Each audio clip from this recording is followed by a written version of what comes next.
Adrian, I'm here. I'm Adrian. and we're going to be discussing Chapter 1 of the Postmodern Pilgrim's Progress. This is going to be less a reading through and snarking and more of an actual discussing the highlights, going over some selected passages, talking about why this book is absolutely terrible. Before we get to that, Yeah, Adrian, you've read at least as much as I have. You've read the introduction, you've seen my discussing it. Do you have any thoughts you want to add to that? I'm a conservative, and I feel like this is abuse. I'm being mistreated by the massive corporations and judged unfairly. But no, this is actually an incredibly interesting book to me, if only for how terrible it is, and maybe intentionally so. Like if it's written for very young adults, maybe who are learning about writing themselves. I don't know. It's so bizarre. Like there's so many excuses for bad writing that just that on its own level is interesting to me. Yeah, I mean, we were discussing this earlier. I think there's the idea they describe the narrator as being this new instance of this omniscient angel. He declares that he doesn't have a good grasp of English, and it feels like they're just using that as an excuse for this book not being well written because, of course, the narrator doesn't have good English communication skills. He's infinite, he's omniscient, he had a crash course in English years ago, and that's about it. Yeah, it's super confusing to me because it's like even if that were true, that's a very weird lens to actually publish a book from the perspective of because it doesn't make for enjoyable reading. But also more so, I mean, it, it it's this creature is several hundred times older than I am, and I feel like I could write a little bit better than it. So I still feel like that's a pretty strange excuse. This a hyper intelligent being can't write well. Like Yeah, doesn't take too long to learn, really. yeah, like, how to put this? But I'm not trying to be too judgmental on that end. Really, I am trying to. I want to soften it. I want this book to be taken as seriously and as graciously as it possibly can. You know, Stephen is here to sort of bash on it, I guess, which is enjoyable. I'm here to be bashed on, which is even more enjoyable. If you're a conservative, you have to enjoy it. That's a very cynical way to put it, I guess. Hey, see, I got some good words that sound good. Yeah. So Let's with get right into it, though. yeah, We've faffed about enough. I feel like I just can't resist anymore mentioning chapter one, this extremely long yeah. chapter intro title. So let's get to chapter one. How a megachurch video projector catapulted Ryan into another reality. The longest chapter title in any book published after 1860. Yes. Uh, and goodness, I mean, okay, you can go ahead and take the lead. I'm sorry. Okay, where to start? I mean, it's going to tell us exactly what's going to happen in this chapter. I will give you that. Uh, that it is the case that Ryan goes to a megachurch, and right at the end of the chapter, well, technically not even right at the end of the chapter. Technically, it hasn't even happened when the chapter ends. Um, a projector falls on his head. So the there's really basically no reason to read this chapter because there's only one important event. It happens at the end, and you're told what it is at the beginning. Yeah, well, that's not entirely true. As we're gonna see here, we actually find out a lot about Ryan in this chapter. It gives us the backstory to who he is, what he's doing, why he's at the megachurch, and it's interesting because I don't think it's a bad concept. They like try to set things up in a way that's going to really explain what's going on. I think with better writers, it could have been done well. as happens, I think it is done terribly, and I'm just going to say this. Kyle Mann and Joel, whatever his name is, Berry, are sociopaths. Or at least they're doing a very good job of portraying it. In fact, I actually find Yeah. myself wondering, reading this book, if this isn't evidence that the Babylon Bee is some sort of atheist psyop. Because That's an amazing explanation. yeah, I actually think that there is some very unchristian writing in here, and I will point out exactly what I refer to very soon. Oh, that's good. Yeah. Yeah, I'm glad you brought that up because I was sort of thinking about that the whole time as well. It's like there's actually a significant amount of non-Christian thinking and just the introduction, as it were, and then sort of like from the go, it's sort of like almost towing the line or like playing with it in some way. Uh, there's no way I can really explain that better. Um, Yeah, well, we'll get to but that. So, yeah. yeah. So let's get to our first cut. So, we get this discussion about Ryan. I would like to say I quite appreciate the beginning of this chapter is... Well, before that we have this quote from Stephen King, actually. And this is interesting. Every chapter does begin with a quote from an author. Stephen King is actually a Christian, which is nice. When we get to chapter 2, we'll see that we've got quotes from two atheists. Are you serious? Yeah, chapter 2 gives us a quote from H.P. Lovecraft and a quote from Douglas Adams. Oh my god. Sorry. That's... Jeez. I mean, most people might not know about Lovecraft, but Douglas Adams is rather fairly well known. Yeah, later on we get such luminaries as, Ray Bradbury, Private Hudson, Blaise Pascal. Interesting. Yeah. So atheist psyop confirmed. Yeah. There's a lot of G.K. Chesterton, there's some Dean Winchester. And if nothing else, there's Monty Python even. What? There is a Monty Python quote later on. Monty Python's also atheists, aren't they? Yeah. That's interesting. That is actually really interesting. I mean, it almost feels like they're trying to... They even have Terry Pratchett looking through this. But yeah, I do think in some extent they're like trying to point out what geeks they are by doing all of the pop culture. Yeah, I mean, that is clearly... I mean, they reference Megadeth. They're like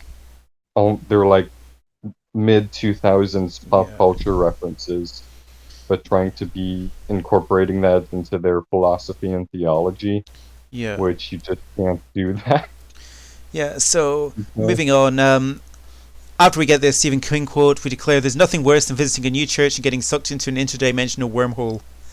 And then footnote number 3, because they apparently need an editor because they have not restarted the footnote numbers at the beginning of each chapter. Just let that sink in. Yeah, and this footnote is also completely annoying. I mean, good grief. We get it, it's hyperbole. Yeah, but I also note, I don't think I've got the footnote up on screen, so I'm just going to read this. Well, that's not quite true. This was my attempt to use the human form of speech known as hyperbole. According to the archives, there are at least 4,506,392 things worse than visiting a new church and getting sucked into an interdimensional hellhole, including going to hell, rubbing honey on yourself, and jumping into the bear enclosure at the San Diego Zoo, which, by the way, will happen on March the 4th, 2062, dominating the news cycle for a full 12 hours, and watching an Amy Schumer comedy special. Women bad. Yeah, like I said, that footnote goes on. That's definitely one of the Babylon Bee's 4 jokes is women bad. Yeah. Well, bad, maybe.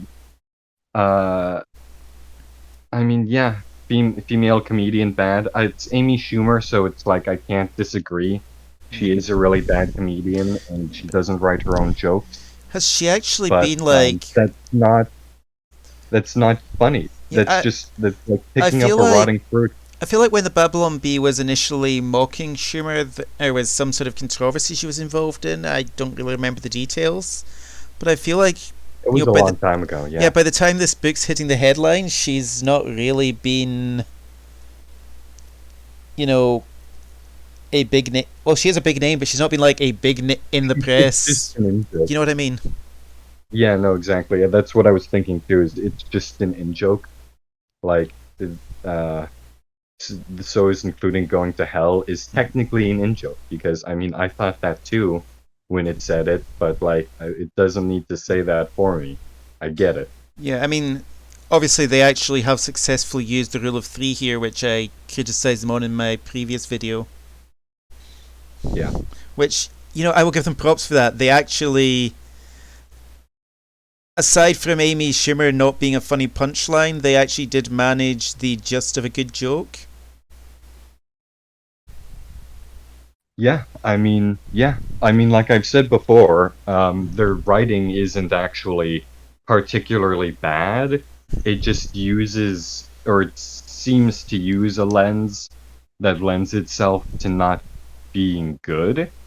Like it is written very heavily in the sort of way that like my 10-year-old sister might write, but that's not a bad way. Yeah. That is a lens which you just really shouldn't be using for like a novel, in my opinion, because it doesn't read good. It reads bad. Yeah, so yeah, we get some nice text that comes up about Kyle driving his car. We get a reference to Megadeth. Yeah. Go ahead. I don't think it's a very good reference. Animaniacs? Hmm? The Megadeth reference? Yeah, I mean, they just sort of throw in a couple of pop culture references here. Yeah. And then we get informed that perhaps a little background is in order. Remember, we've previously been informed that our protagonist is going to be Ryan, age 33, and now we get told that he's one of the least impressive beings I've ever had to write about. I'll just read you some information card on his file from the archives.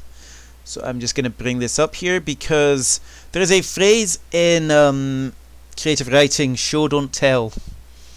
Yeah, I know. This is the most frustrating thing you could ever read out loud to somebody. I was just thinking that, like, anyone should be punished. Like, this is a punishing thing to read, let alone, like, this. Go ahead. What are the points here? I mean, we just have a satyr come up and describe a character to us instead of having these character traits explained, naturally through the story. Is any of this going to be relevant? I mean, we've got his weight, his eye color, his height, his religion's agnostic, he works in IT, his parents are Bob and Cindy, his sibling is Matthew DeCease. I mean, that's going to be relevant because we're about to find out about Matthew, and this is the part where I'm probably going to get very angry. He loves Animaniacs, great. That's something that could have been brought about naturally in dialogue. Exactly. No, a lot of this could have been brought about naturally in dialogue. Okay, networking, his parents' names, his religion. So the number of hairs in his head. The number of hairs in his head is interesting because obviously there is a joke here. God knows every hair on your head. That's clearly what they're referencing with the archives even has a file on it. Okay. But it's not very well done. Fair enough. That's what they're going with. No. We get his alcohol consumption. That's nice. It's nice that they're putting his alcohol consumption in liters, given that this is a book written by Americans, even if they have misspelled liter. They that's how Americans think it's spelled. But lovely. It's the file and archive in heaven, which obviously uses metric. Oh yeah, because metric's perfect. He doesn't like pineapple on pizza, so obviously there isn't any point. Is him not liking pineapple on pizza supposed to be a bad thing because people who like pineapple on pizza are monsters? So a good thing, or is it supposed to be a bad thing because pineapple on pizza is great and monsters don't eat it? Like, where are we going with this? Is it showing that he's redeemable, or is it showing that he's irredeemable? I Yeah, if you're going to make a It's just some pineapple on... sort of inside joke. Yeah, if you're making a joke about I pineapple don't on get pizza, it. you need to give a context as to the position that you're coming from.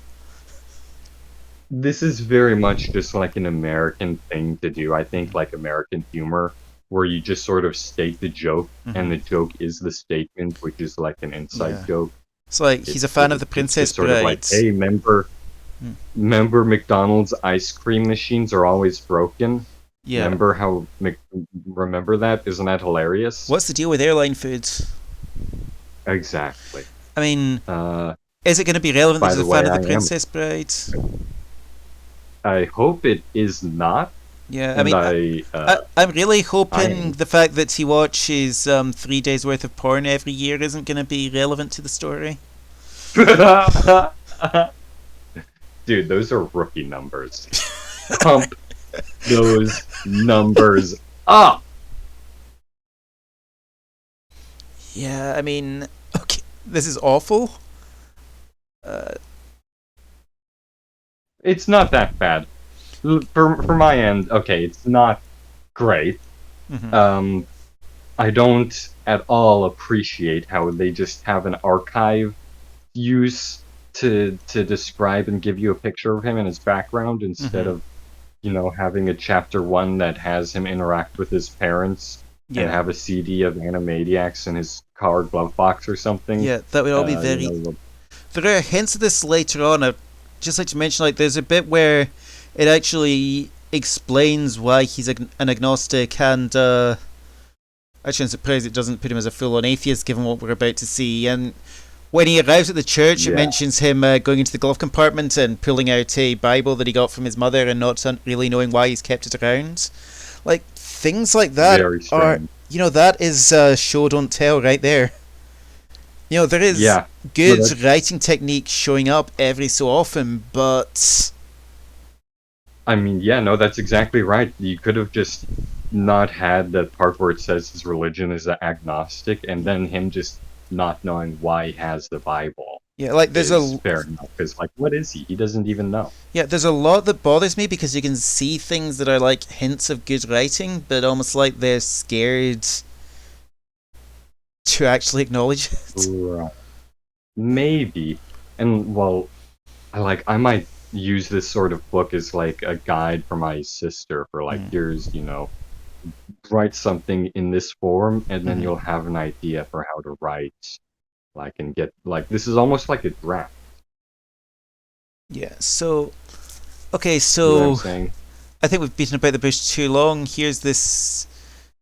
Sorry. Next part. Despite being agnostic, Ryan was attending... Again, despite being agnostic, it's mentioned that we didn't need to list his religion. He has attended church this Big Brother morning because of a promise he made to his brother. Matthew, the dead one. Sorry, was that harsh? Empathy isn't really a strength of my particular species. Okay. So they've just pointed out that angels don't have empathy for some reason. And we are going to see from here a distinct lack of empathy.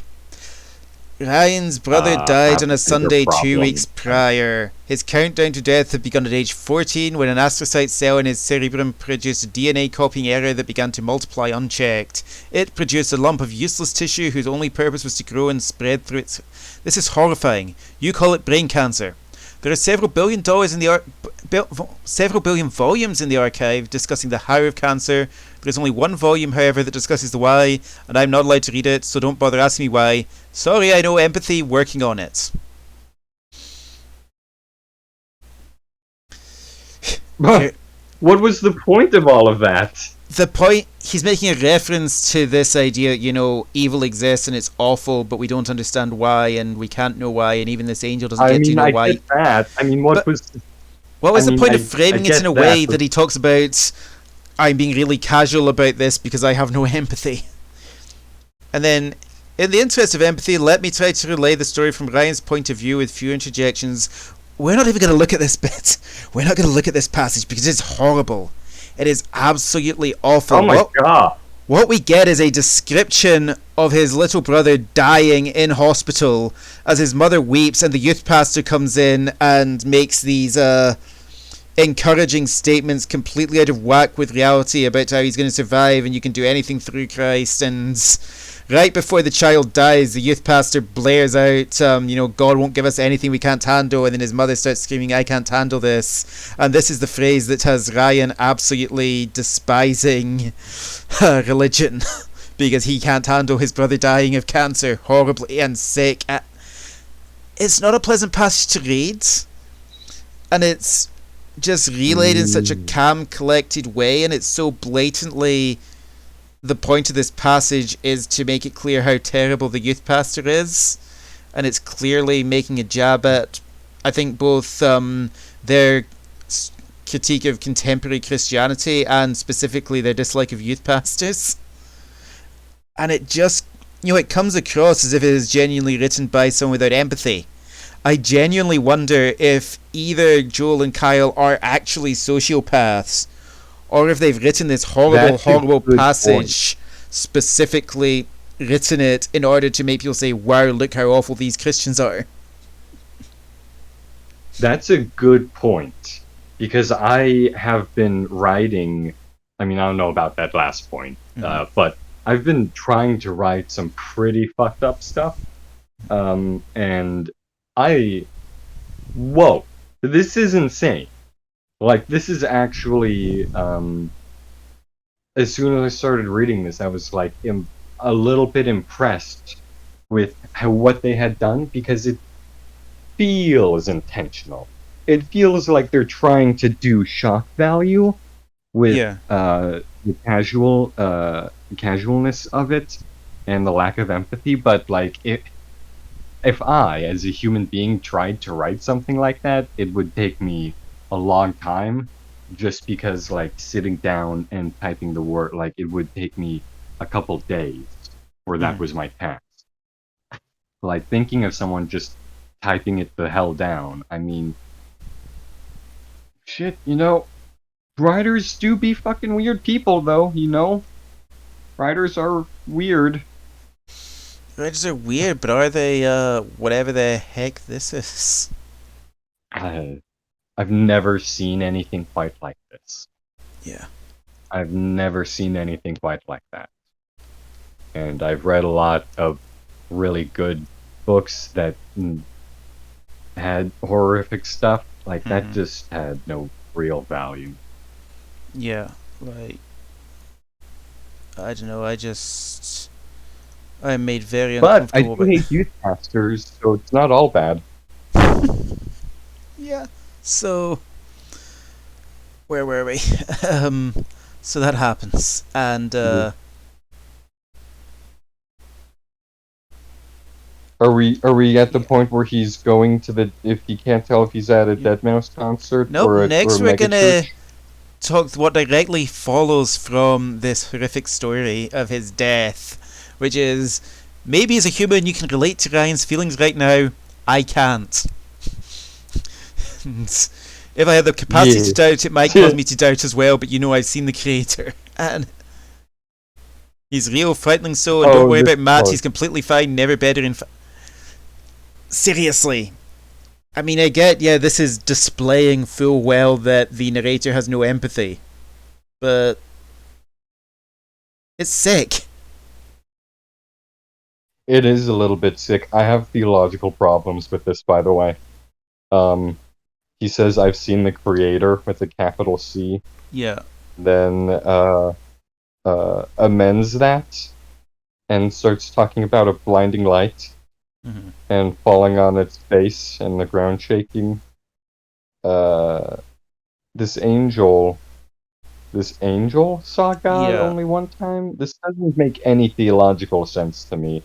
Angels, I thought, not all, they sort of are with God, except the ones who are sent, away in the war, or whatever. And also this constant referring to God as creator, or first being, or reality, or something other than God, strikes me as very, almost like they're afraid to say God. Yeah, there's also, this seems a very, they possibly are, but there's also a very human thing of, I didn't see good God. I seen a blinding light and falling on my face as the ground shook all around me and smoke surrounded me and so Yeah, on. It's exactly. like this is an angel. He's like this is Where how the was Bible he in the describes passage? humans encountering God. Yeah, But you know, that humans are this is like sin beings on earth created by God to be with Him and so on. Angels are like created to be servants. They're so to speak, or messengers or what have you. You know, they're not the same category of being, if that they're makes sense. they're sort of like tools. They're built to do a thing. As it's, if I could be so crass. Yeah, I mean, I think we're maybe on theological tricky grounds here, but I think this gets the point, though, that they are at least different. My my major theological sticking point is their refusal to use to call God. Like that's not something you should be scared of doing. Yeah. That's another one of those things that's always iffed me out when Christians won't call upon God. Like that's not you're not taking His name in vain Hmm. unless you are for some reason.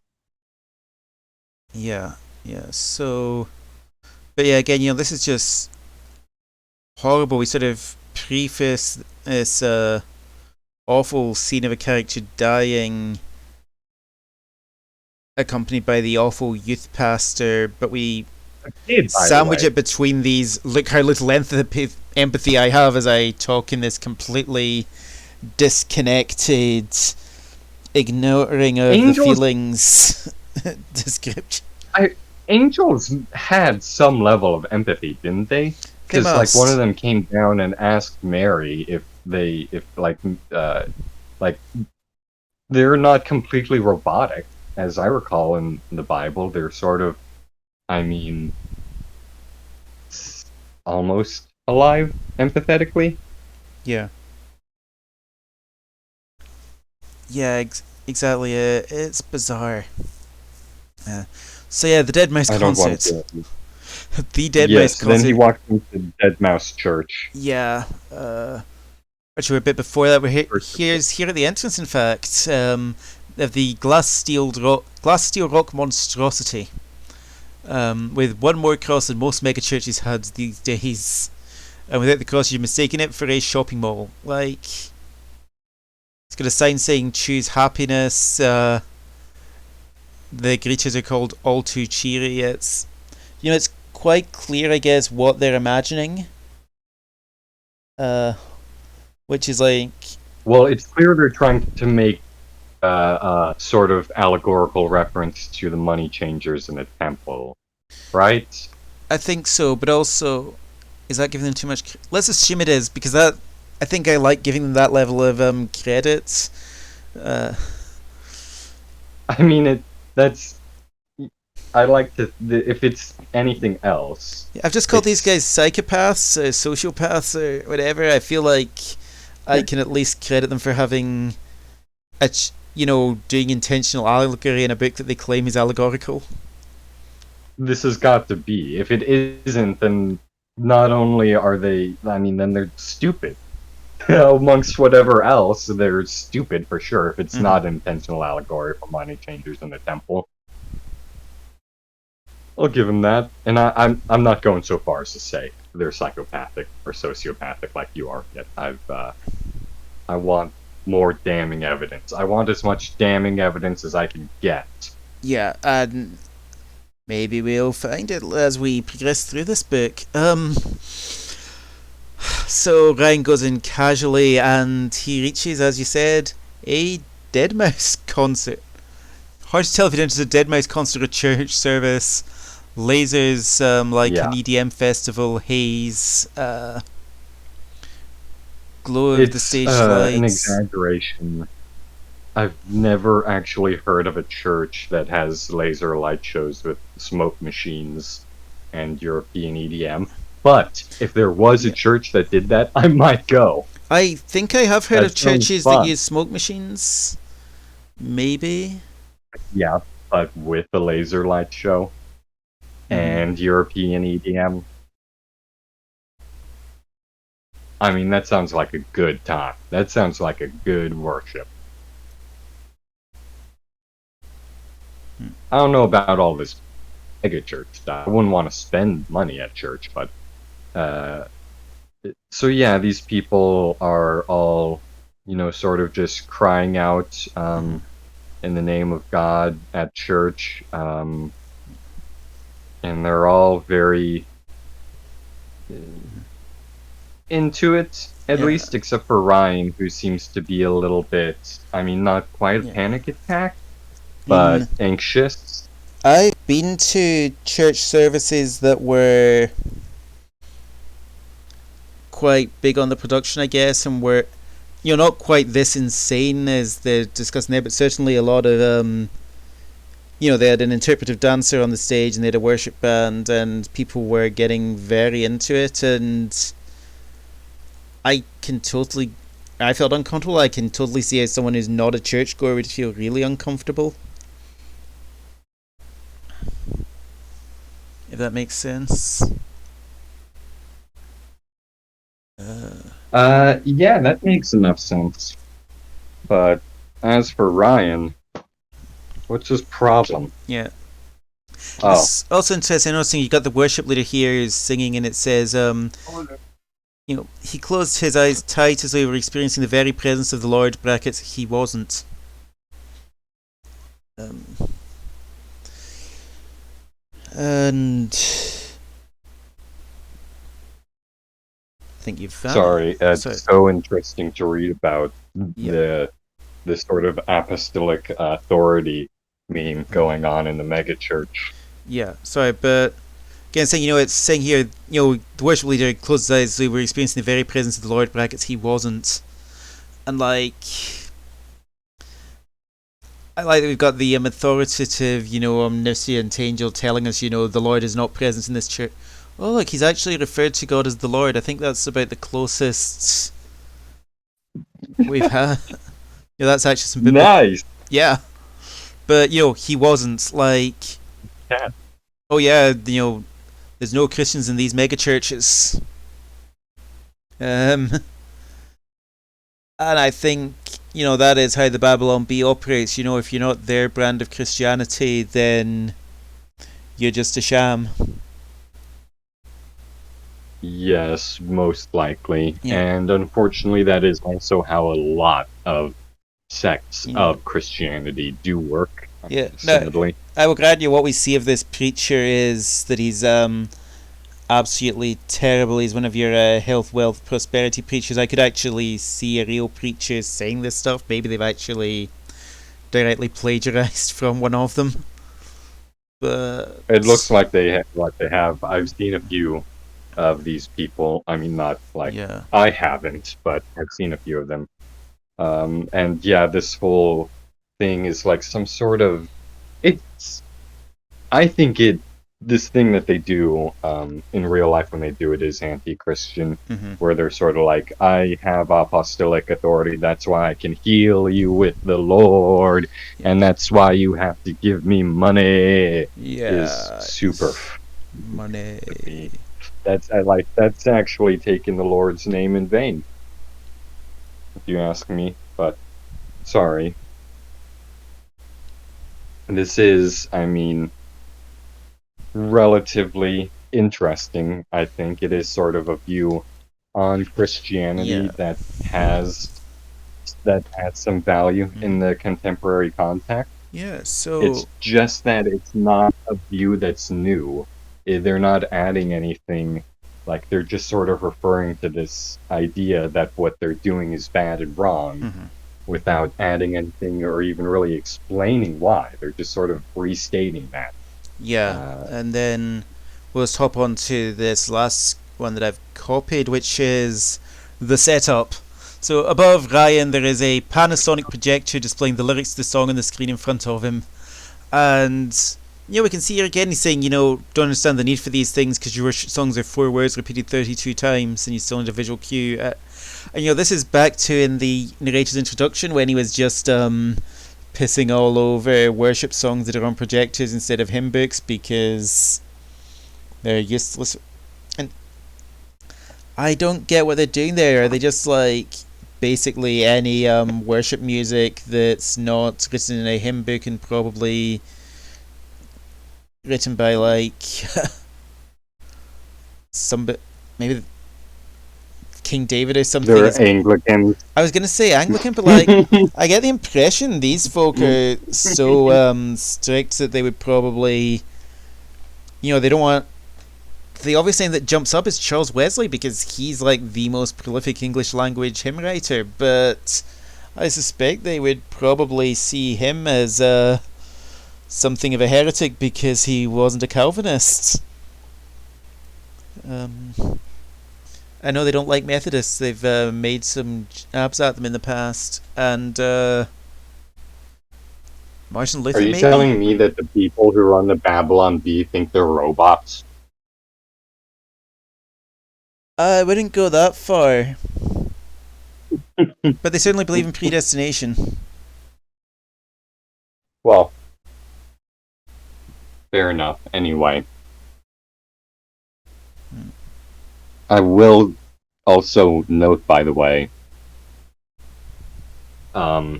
these supposed not Christians aren't afraid aren't afraid to say God, but this angel is. Yeah. I do find that sort of weird. Yeah, so that's all of the bits that I specifically grabbed to copy because mostly the rest of this is just go to the book here, just a little bit too. There's no real highlights. It's just basically this the pastor gets up and he starts talking and basically goes into this mantra that if you're suffering, that's bad, and you just need to say no because real Christians say no to negative emotions. And Ryan doesn't like this. Just stop being depressed. Just don't be sad. And then you'll become financially stable and you'll become healthy, and then here we go. Then the pastor said the words that had been in his head since his brother had died so pitifully, the words being uttered by the Forever 21 youth pastor at Matthew's bedside. God will never give you more than you can handle. And then Ryan gets angry and he jumps up wanting to attack the pastor, calls him a liar. I think this is like the most real thing in the book actually so far, because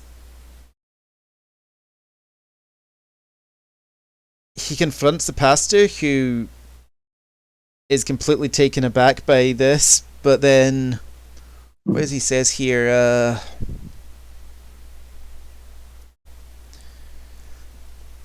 Life sucks, okay? Life is suffering, it's not a fairy tale. The rest of the world, we deal with that. We try to process grief and tragedy and family members dying in hospital beds even though they're the nicest people in the world, and you'd think you could all accept that, but no, not you.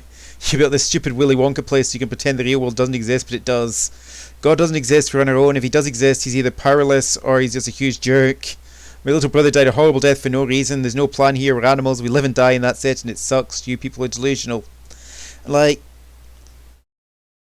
I like this passage because this is an honest, raw. This is how I could see someone really saying when they've just, 2 weeks ago watched their younger brother die of cancer after a long and horrible battle where he lost his faculties. Yeah. Like, his final. Literally right before he died, his brother asked him to promise that he'd go to church. So he did, and what he gets is this pastor taunting him with these words that he hates because the youth pastor said them right before. Actually, it was right after his brother died, wasn't it? It's like. No, it's actually a perfect sort of explanation, or like sort of a perfect like drawn route for how someone becomes an atheist. They have all this experience, this misery and sadness associated with it, and then they go to a church and get told that basically it's their fault and that they don't deserve any empathy or sympathy. Yeah. And and they lash out and are all mad about that. And I mean, I do sort of tend to believe that's that Christian sect's fault. Like I do think that.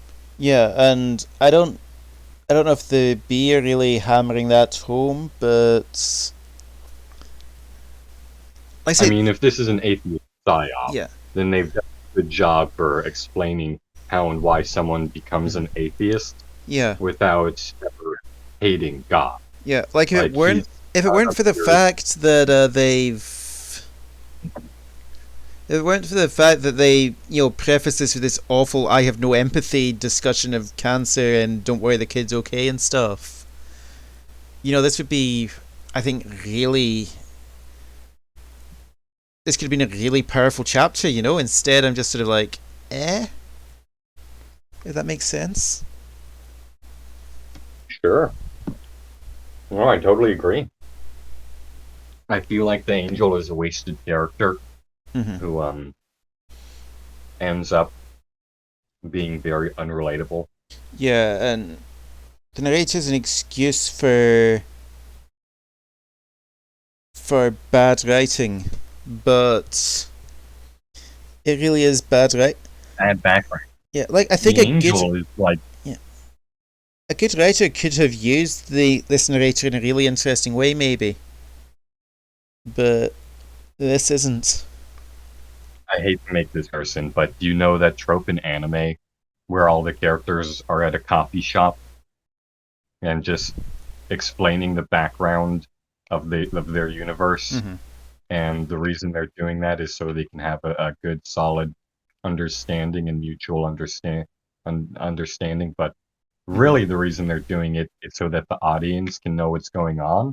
Mm-hmm. Like the angel is that coffee shop, but you're always there. Yeah. It's like being trapped in a trope of background exposition. Yeah. It's just a character who expounds exposition and consumes like half of the book. Mm-hmm. It's ridiculous. Yeah. So he does this, and then the pastor gets flummoxed, so he calls security to drag Ryan out. But before Ryan can drag him out, the projector falls, and there the chapter ends. As this this Panasonic, I don't know. This is a Panasonic projector. This is very specifically a Panasonic projector. Now, I'm gonna be honest. If I were the lawyers for Panasonic, I'd probably. I probably wouldn't be too happy with the bad press that we're getting here. Don't worry, I'm sure they looked at this and decided that their brand is going to suffer no serious threat from the widespread sale of this book. This is true, but seriously, you really shouldn't be just using brand names like that without permission, especially as it could be viewed as advertising or something. No, yeah, that is actually really weird. I did think that was weird when I saw it, and I'm glad you brought that up again as well, because why name drop the brand of the projector? Yeah, it is actually really weird. So, we're not going to go on to the second chapter, but I think perhaps a summary of this one could be in order. Absolutely. So, don't know how much to say. We've been introduced to Ryan in the most boring way possible. We've been given a explanation of why he's so angry and bitter, and also why he's gone to church. He goes to the straw man of straw man churches, and then Panasonic LCD projector falls on his head. And feelings about this chapter, I do feel like it was a wasted chapter. I agree. Should have had the angel be more relatable, or take less space, or at least be interesting. There's still, even with the lens or the angle of has no comprehension of our culture or language or empathy, can still be interesting on its own if you actually explore that angle. Like, what is it about then? Yeah. What is this angel about? You know? Yeah. Um, but it's just left to be nothing, which is annoying. Ryan still has yet to develop well, he has yet to develop a real personality, Yeah. except for the Beyond one that angry. pulled on the back of a playing card. Yeah. Like being a childhood fan of Animaniacs and watching a lot of porn isn't really a personality. Mm-hmm. I do think, Yeah. incidentally, this The, is a the inclusion of the porn thing is an interesting point because it's just it's the American evangelical that's just obsession with another. sexual sin. Yeah. You know, you you have to show that this guy is he's not just an angry Perverse, atheist. Yeah, he's a immoral, pervert. sexually immoral. Yeah, because He doesn't have very strong moral fiber, one yeah, might say. He drinks a significant amount of alcohol. I mean, what's that? Almost 26 liters a year. That's uh, near about 2 liters a month. it is, Uh, but and if that's alcohol, then that would be like several bottles a month, okay. which would mean So like let's just be honest here. alcoholic. 26 liters is 54.9 United States liquid pints. So I basically, don't he's know what the drinking a fuck. pint of beer a week. I don't. That's not actually a lot. A pint a week? That's nothing. That's okay. Cool. Wow. That's li- that's like Puritan level. The Yeah, Puritans would drink like a pint of beer on the weekend, sometimes more. yeah, like that's probably a lot by Baptist standards, but you go to the I mean, pub that's after a lot. work once a week with your I friends. might You have think. one drink. You're basically at Ryan levels.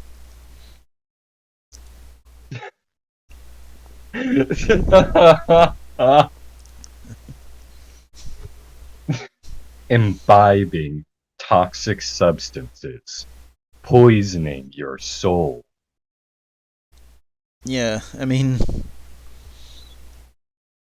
So then he goes through a portal into another dimension. yeah. Wait, except he And we doesn't. He haven't got actually has a into there dream. yet. I think we need to know that. Well, As has already been pointed out spoilers. in the introduction, this is a 3.28 second dream brought about by having a $5,000 Damn, I didn't get Panasonic that LCD far. video projector fall on him. So why am I reading this? why? Why would you reveal that at the beginning? I wish I hadn't missed that. That is so stupid. Yeah. So as I said in the Oh, previous okay. video, this is I think Good night, everybody. I think this is because the original book, The Pilgrim's Progress, has the introduction by the narrator where he states that what he's writing is a dream that he had, and I assume that's the reason for using that as the framing device here. But Another instance of failing to understand the source yeah, material. there's another issue, and this bothers me as well. They're using the source material here, but I don't know if you read The Pilgrim's Progress. No. No, it's a very Fuck difficult. no, I haven't read the Pilgrim's It's Progress. worth reading, but it's a very difficult book, and the reason it's a difficult book is because Is it exploring it from the perspective of a Puritan? no, it's because the book is very dialogue heavy, and all of the dialogue is just presented as like a script.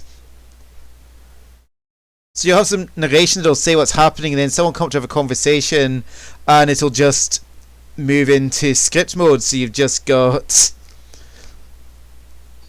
reading a dialogue for a few My pages. grandpa John was talking about that one time, and that's the only way I remembered him describing that book. Yeah. It was just so hard to read because it was written almost like a script, or like you couldn't follow it like a book. Yeah, and the problem is because it just flips between script and narration depending whether you're reading dialogue or narration, I guess. So Well, you really, get the hang of it. yeah, and there's some great stuff in the book. It is Luke- a fan. John Bunyan was a masterful analogy writer, Wait, but the guy with the big blue ox and the axe who made the Grand Canyon? yeah, him, the famous Puritan preacher. Oh my god! I didn't know he was also a writer. Yeah, Did he write that in a big, massive book?